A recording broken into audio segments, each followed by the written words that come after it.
Amid the country's economic recovery, workers with no more than a high school diploma are outperforming college graduates when it comes to pay raises, and by a record margin. Here's Sibile Marcellus now with the latest installment of Career Control. Oxford Economics put it bluntly, saying, quote, "In this job market, you don't need a degree." The firm's research data indicates that over the past 2 months, workers with just a high school diploma received a higher pay raise, 3.7% versus 3.3% for workers with a college degree. So what does that mean for people looking for work? I want to bring in Glassdoor Senior Economist Daniel Zhao to break this down for us.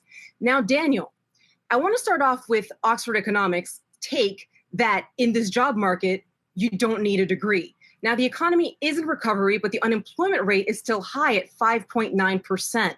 What is Glassdoor seeing in terms of the hiring of people with or without a college degree?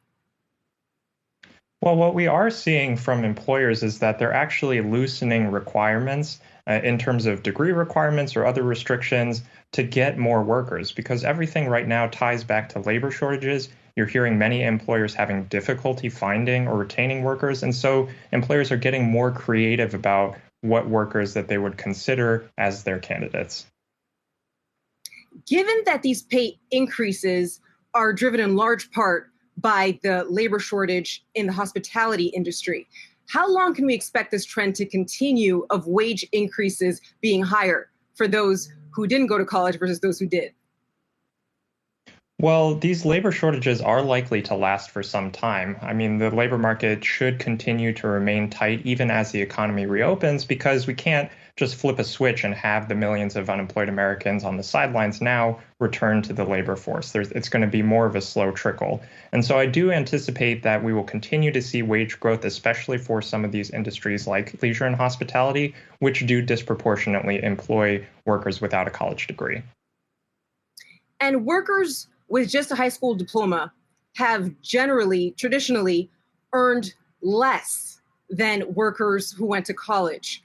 Now, if this labor shortage continues, is it possible that those workers could soon out-earn workers who went to college? And if so, what does that do to the value of a college degree? Well, I think it's unlikely that we're going to be in this kind of situation for long enough that workers without a college degree start out earning workers with one, but it certainly does change the economic calculus. For many people, a college degree is a significant leg up in the labor market, but it is also a very costly decision. And so it might change people's decisions around what degree they choose, what kind of school they go to, whether they look for something more like a community college degree, which is often cheaper than a 4-year degree. So I think it changes the calculus, but still college degrees are a very useful leg up for many Americans.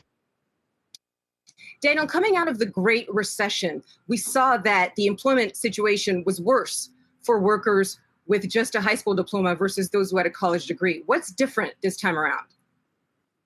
Well, in general, when the labor market is weak, employers have their pick of the litter. They can afford to be picky, and they often raise requirements during that time. And so often the workers who benefit the most from a tight labor market are the ones who come from backgrounds that don't necessarily have a lot of formal education or don't necessarily have the same level of experience or certifications as other workers. What's different this time is that we've come out of the pandemic with many workers still on the sidelines. And so even though the economy is reopening and employers are trying to hire a lot of workers, there's still a lot of workers who are unavailable. And so this disconnect is really accelerating the tightness in the labor market well beyond what we saw after the Great Recession. Well, we'll continue to monitor what's happening in the job market. It was great to have you on. Daniel Zhao, thanks so much. Thanks for having me. All right, Sibile Marcellus, thanks so much for that installment of Career Control.